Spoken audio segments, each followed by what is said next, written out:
तर मंडळी मी इथं छानशी रेडी झाली होती बरं का. दिवाळी म्हटल्यावर आता 2-3 दिवस काय मस्त मजा करण्यातच जातं. तर रेडी तर झाली, पण आता घरातला पसारा तो कोण रेडी करणार, आपल्यालाच करावा लागणार. तर असं म्हणत केली पसाऱ्याला आवरायला सुरुवात. तर बाळ मग घरात म्हटलं की खूप राडा असतो. छोटं बाळ आहे, मला एक मुलगी आहे, दोघांचं पण घरात इकडं तिकडं वस्तू पडलेल्या असतात. तर बाळाला झोपी लावलं, त्यानंतर मग सगळा पसारा उरकून घेतला मी, कारण की मला बनवायचे होते संध्याकाळी मेसचे डबे.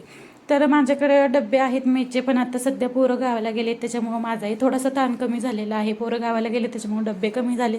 मग माझं आता दिवाळीच्या दिवसात तेवढं तरी एक काम बाबा मला बरं म्हणतं की पटपट आवरून घ्यायचं. इथं मी डबे ठेवत असते, पण आत्ता ती जागा रिकामी केली. उद्या लक्ष्मीपूजनासाठी मला पेस्ट पाहिजे, त्यासाठी मी रिकामं केलं. तर अशी कालची माझी काहीतरी मेहंदी रंगली होती.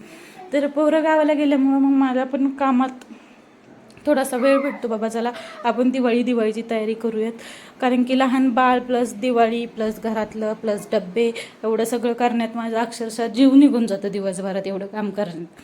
तर मग पटपट अशा चपात्या बनवून घेतल्या, आणि चपात्या बनवून झाल्याच्या नंतर लहान बाळ त्यामुळं मग माझी रोजची भाकरच खाण्यात असते. तर मग म्हटलं चला भाकर बनवूयात, आपल्याला चपात्या झाल्या का लगेच भाकर बनवायला घेते.